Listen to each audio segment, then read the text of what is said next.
വിവാഹിതരായ പെൺകുട്ടികൾ സിന്ദൂരം തൊടുന്നത് പണ്ടേ കാലം മുതൽ തന്നെ അനുവർത്തിച്ചു വരുന്ന ഒരു സമ്പ്രദായമാണ്. ഞാൻ നിങ്ങളുടെ സ്വന്തം സുഹൃത്തും വഴികാട്ടിയുമായിട്ടുള്ള ജ്യോതിഷഭൂഷണം നാഗരാജാണ്. നാഗമത്സ്യാവതാര ധ്യാനക്ഷേത്രമാണ് നമ്മുടേത്, കൊല്ലമുഖത്തലയിൽ.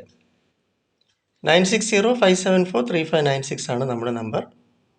പ്രശ്നപരിഹാരങ്ങൾക്ക് വിളിക്കാം, ജ്യോതിഷോപദേശങ്ങൾക്കും. ചൊവ്വ ഗ്രഹം, മംഗളഗ്രഹം, ചുവന്ന ഗ്രഹം, റെഡ് പ്ലാനറ്റ് നമ്മുടെ ഫോർഹെഡ് ഇവിടെ നിന്ന് സഹസ്രാര പത്മത്തിലേക്ക് പോകുമ്പോൾ ഈ ചൊവ്വയാണ് ഇൻഫ്ലുവൻസ് ചെയ്യുന്നതായിട്ട് വേദിക് ആസ്ട്രോളജി പറയുന്നു.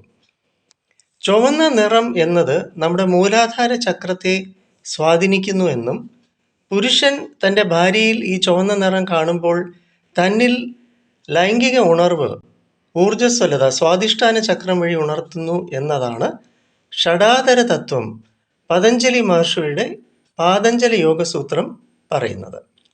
എന്തായാലും ഒരു വ്യക്തിയുടെ ജാതകത്തിലെ ചൊവ്വയുടെ ആധിക്യം അല്ലെങ്കിൽ മൗഢ്യം ദാമ്പത്യ സൗഖ്യം, സുഖം, കലഹം, വിരഹം എന്നിവയൊക്കെ പരിഹരിക്കാൻ സാധിക്കുന്നത് ഈ ചൊവ്വയിലൂടെയാണ്. അതിനാൽ ഒരാളുടെ ജാതകം നമുക്ക് വ്യക്തമായിട്ട് പരിശോധിച്ച് വരുമ്പോൾ ചൊവ്വ, അപ്പോൾ അതുകൊണ്ട് ഒരു പെൺകുട്ടി തൻ്റെ കുങ്കുമം ഭർത്താവിൻ്റെ ആരോഗ്യത്തിനും ദീർഘായുസ്സിനും വേണ്ടി സുബ്രഹ്മണ്യ സ്വാമിയും ഹനുമാൻ സ്വാമിയും മനസ്സിൽ പ്രാർത്ഥിച്ചുകൊണ്ട് ശക്തി സ്വരൂപിണിയായ പാർവതി ദേവിയെ വണങ്ങണം എന്നുള്ളതാണ് ദൈവശാസ്ത്രം. എന്തായാലും വരിക, പ്രയോജനപ്പെടുത്തൂ. ജ്യോതിഷ വിഷയങ്ങൾക്ക് പരിഹാരങ്ങൾ കണ്ടെത്താം, കുടുംബ പ്രശ്നങ്ങൾക്കൊക്കെ പരിഹാരം കണ്ടെത്താം. വരിക, വെൽക്കം.